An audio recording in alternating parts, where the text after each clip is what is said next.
This is TV program 8419, The World Tomorrow with Herbert W. Armstrong. The production date is December 3rd, 1984. Ambassador Television Production, Media Services for the Worldwide Church of God. Copyright 1984.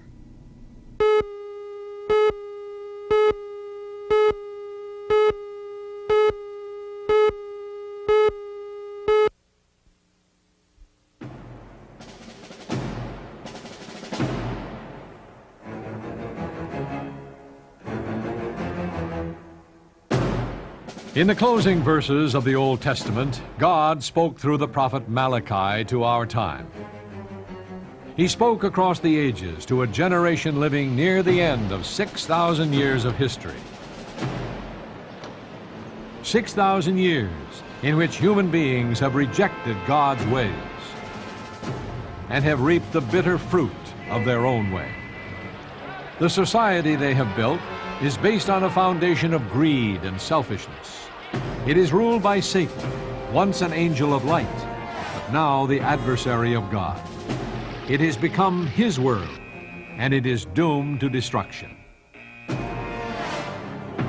To this end-time generation, God would send a messenger whose commission, like Elijah of ancient Israel, is to restore the truth in the midst of moral and religious confusion. But this generation is not the last to live in the end-time world. Children have been born to them. Children whose destiny could be to live on into the world tomorrow to become the foundation of the new society that will fill all the earth.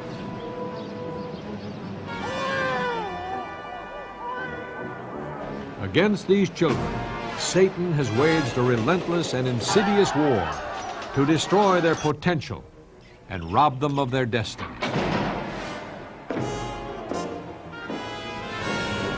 The end-time world has become a dangerous place for children.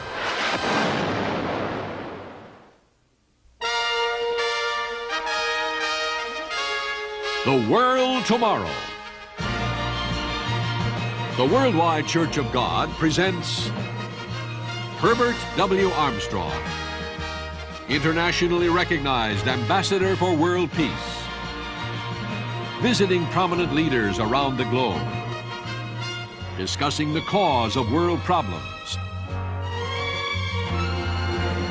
and proclaiming the good news of the world tomorrow.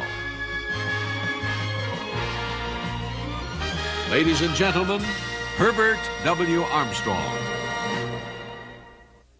The Worldwide Church of God, which sponsors this program, has a worldwide program for the training of the youth of its members. Today on this program, I would like to show you some excerpts from a film on the summer camps held by this church in all parts of the world, and I think you'll find it an eye-opener.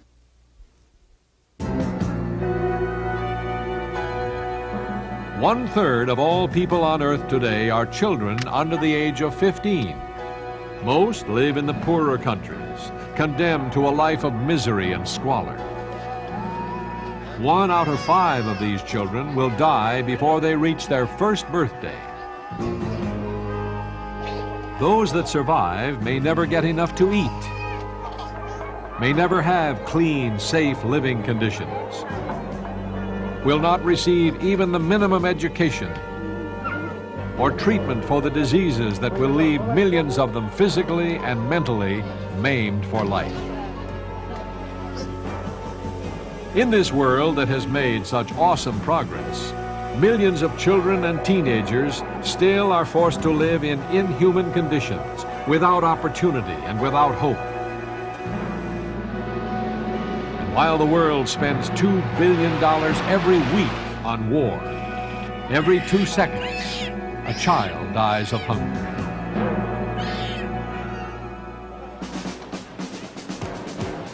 In the developed world, physical living conditions are better. Improved sanitation and medical facilities have greatly increased the children's chances of growing up. But the children of the richer world must face other serious problems, for Satan has flooded their world also with cruel deception and lies.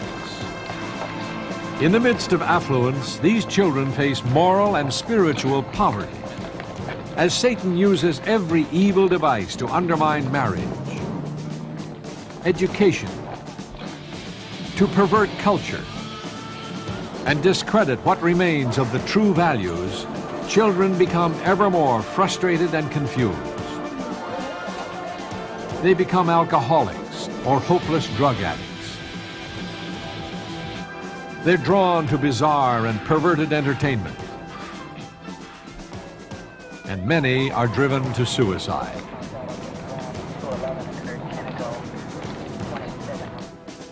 In despair and frustration, children and parents have begun to lose contact and turn away from each other. The family, the basic building block of civilization, has begun to crumble.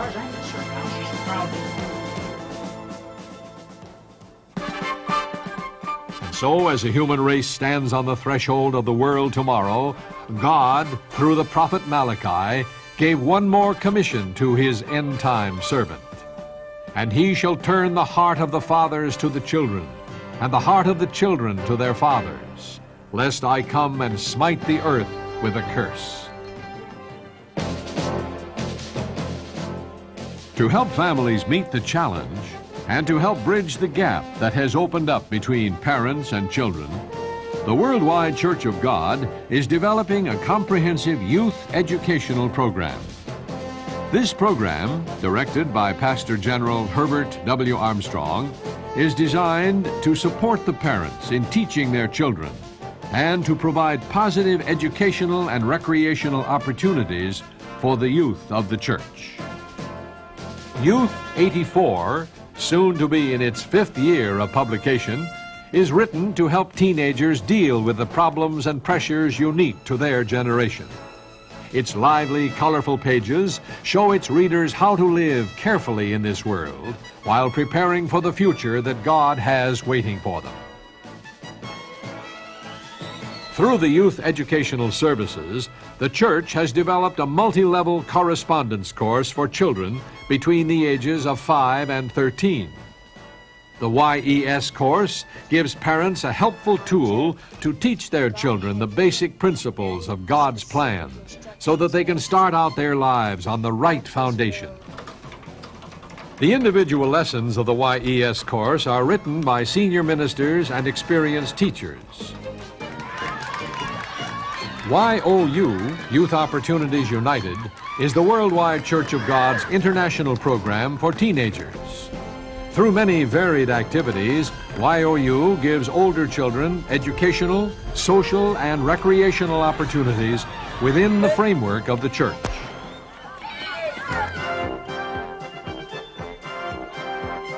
Every summer, hundreds of teenagers have the opportunity to attend one of the summer educational programs that are held in many locations around the world.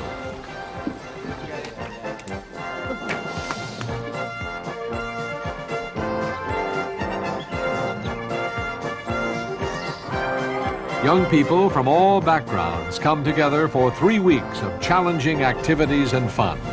But it is fun with a purpose.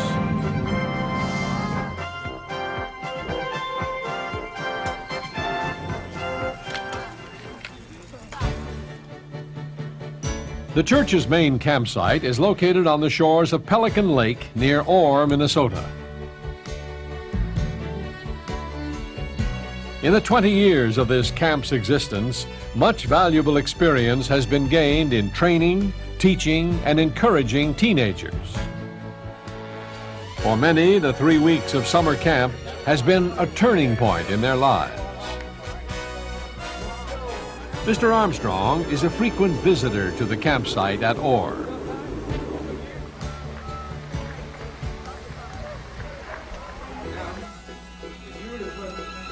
The summer camp is first and foremost a place of education, and Mr. Armstrong has long taught that education should be conducted in an atmosphere of quality.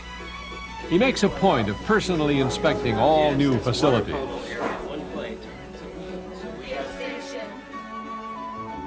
He also believes the summer education program should offer ample opportunities for both education and fun. The summer camp program allows teenagers to experience the thrill of ultra-modern sports.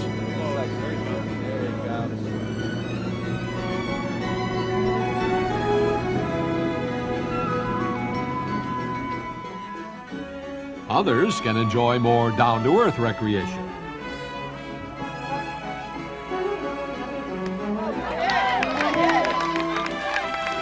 Summer camp is fun, but behind the fun, there is a serious purpose.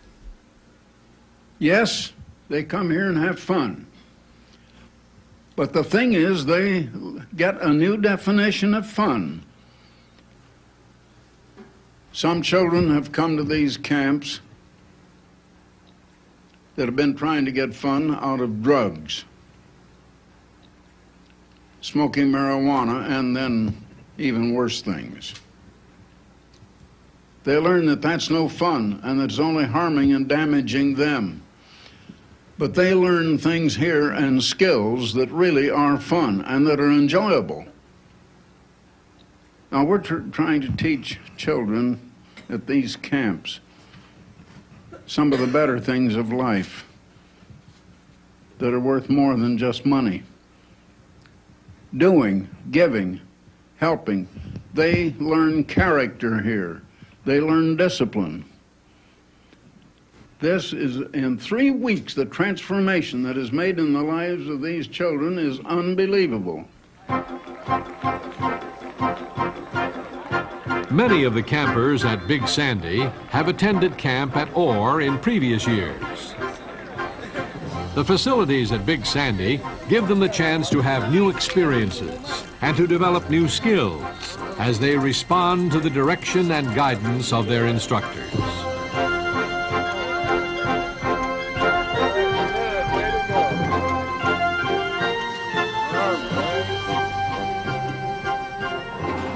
Big Sandy is unique. Since the campers have had previous experience, they are a little older and a little more responsible. They come to Big Sandy having better attitudes, having built a little better character, having more self-discipline, and better respect for God's laws and for man's laws.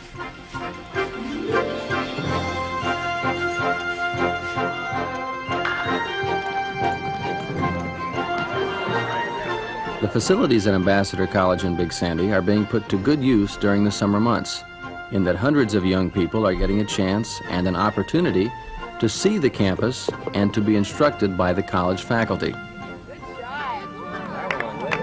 It also gives them a chance to see that Mr. Armstrong is not only concerned about their first camp experience, but that he is concerned about their future as well. Now, I've tried to tell you what's the purpose of the church. I've tried to tell you what's the purpose of human life and why God had people created. I've tried to tell you something about who and what God is. Now, I hope it made sense to you, and I hope you can take these things home with you. Now, just remember, you're no better than other kids, but you're learning things they haven't had a chance to learn yet. And you try to live these things when you get home. It means there's a bigger responsibility on you to live God's way. And others don't know how to live that way yet. But there's a big responsibility on you to do it, and you'll be so much happier if you do.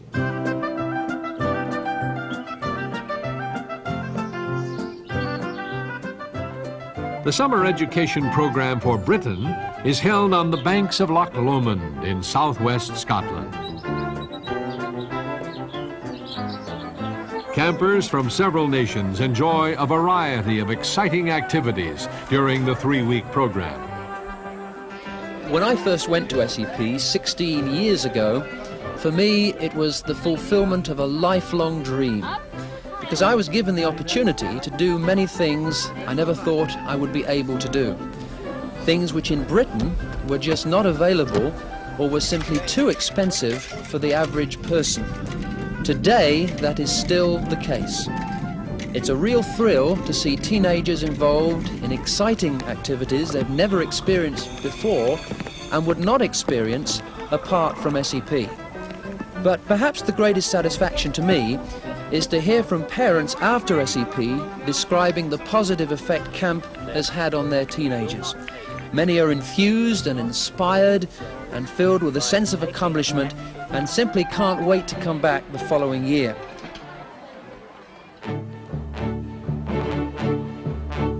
The summer camp in New Zealand is a very beautiful facility on an isolated island which is accessible only by boat. And from there it is another 15 or 20 minutes by vehicle to the actual campsite. This part of New Zealand is still unspoiled. It's almost like entering a new world. The campers are asked not to bring radios, which helps create a very serene and idyllic atmosphere. It's about as close to a millennial setting as I've ever experienced.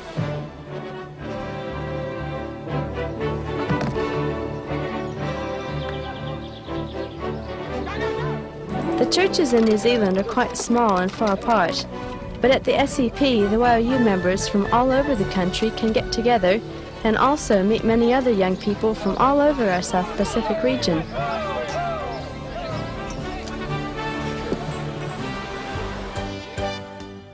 Across the Tasman Sea, the Australian SEP is in full swing. A permanent campsite is being developed at Mugara in southeast Queensland. Although Australia is a large continent, most people live in the cities. The SEP camps give the YOU members a chance to meet with other young people from all over the country. Activities like riflery, horseback riding and water skiing give the campers a taste of the outdoors and a chance to work together in challenging situations. They might have to persevere while learning to ski behind the screen of a high-powered boat, or perhaps concentrate on keeping their balance as they do a headstand on the water. Maybe it's enjoying the tranquility and sense of achievement of running before the breeze while windsurfing. Some campers try their hand at golf, or learn a handicraft, while others go to the rugged cliffs near Lake Mugara to learn rock climbing. Rock climbing is an exciting sport once you've learned the proper techniques and pay careful attention to the rules. It teaches courage, coordination and attention to detail. Lessons that once learned pay rich dividends in less precarious aspects of life.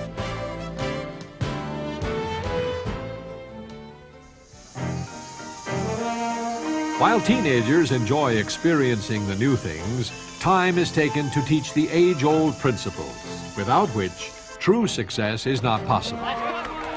An important part of summer education programs worldwide is the Bible education class. What is the 8th commandment? Okay, you shall not steal. Let's turn to Ephesians 4, verse 28. Ephesians chapter 4, verse 28. While we're turning there, let me ask you, when does a thief cease to be a thief? Okay, it's not just a matter of when he stops stealing. That's just a thief between jobs, more or less. A thief ceases to be a thief when he ceases thieving and then repents. It's not just a case of stopping the act. It's turning around and replacing it with something good, driving out the evil with something that is good. So from Ephesians 4:28 we find here that a thief ceases to be a thief when he becomes generous, when he begins to give, to practice the way of give rather than taking from other people. After carefully inspecting the new campsite, Mr. Armstrong talks to the campers and staff. Now, you've been tested on certain things here. Tightrope walking and some of the things you've done, and mountain climbing. Some things have tried your nerve, see if you've got the nerve to do it. And you'll be tried to see if you got the nerve to stand up for what you learned here when you get home. You see about it, and just pray to God and ask Him to help you, and He will. Believe me, He will if you pray and ask Him. So remember, you've found a better way of living. don't ever lose it. Don't ever forget it. Just keep it and keep it forever.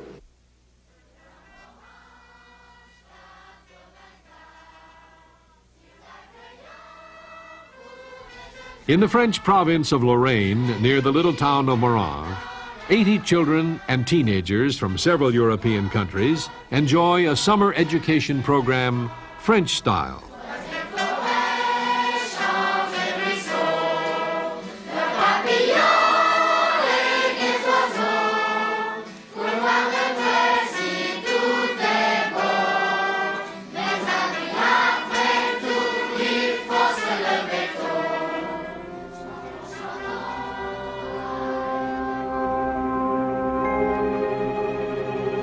The beautiful countryside of Lorraine is a sobering reminder of the need to prepare for a different world. For in these green fields on the border of France and Germany, Europe's great armies have clashed across the centuries. The Kaiser drilled and paraded his troops here. Then he led them into war, and a generation of young men were slaughtered. After the First World War, the territory was given to France. The French built a formidable barrier, the Maginot Line, to protect their frontiers forever against the enemy. But to no avail.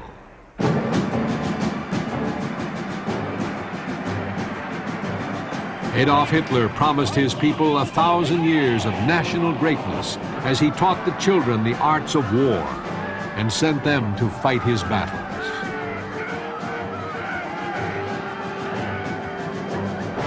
The Nazi legions devastated Europe for 4.5 terrible years before they were pushed back and destroyed by the combined armies of the wartime Allies.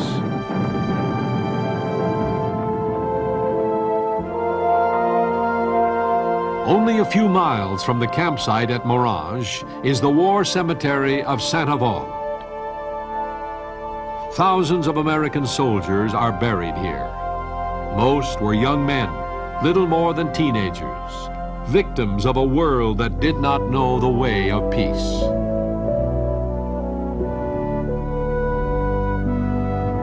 It is sobering for the young YOU members to visit this cemetery. No greater contrast could be drawn between the ways of a world held captive by Satan and the way of life that comes from God. Satan's world has brought 6,000 years of misery and death. God offers life, abundant life in the world tomorrow, where no one will live in fear, and no nation will ever have to send its young men off to war again.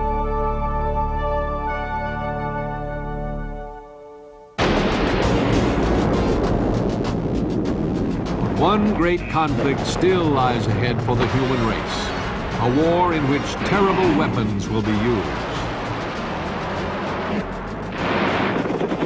So great will be this war, so devastating the power that will be unleashed, that unless God intervenes, no flesh would be saved alive.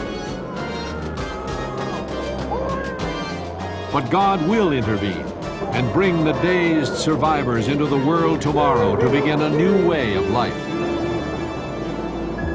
What kind of a world will they inherit? Once lush farmlands will have become barren wastelands. Forests will be destroyed. Transportation links will be in ruins, and communication networks shattered. Lakes and rivers will be polluted. Food will be in short supply, and the air may be polluted from the dust and debris of nuclear war. There will be millions of widows and orphans in need of help, wounded in need of healing.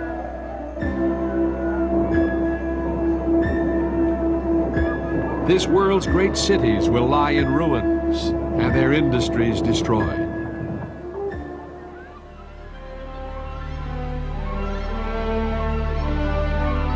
The rubble must be cleared and the waste places rebuilt into sparkling, clean cities that are exciting to visit and a pleasure to live in.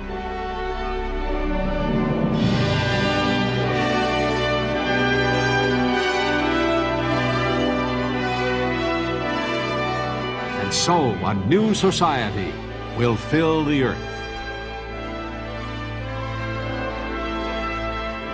It will at last be a world that is safe for children.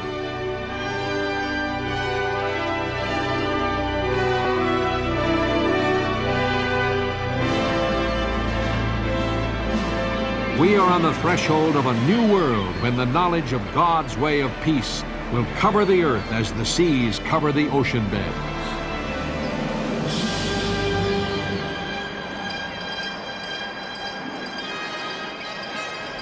Parents and children that work together now will be the ones who are ready to teach in the world tomorrow.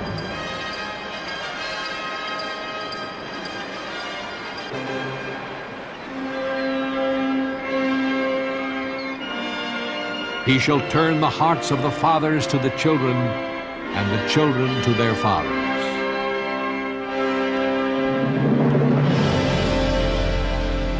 That is the challenge facing God's people today. The first families to inherit eternity.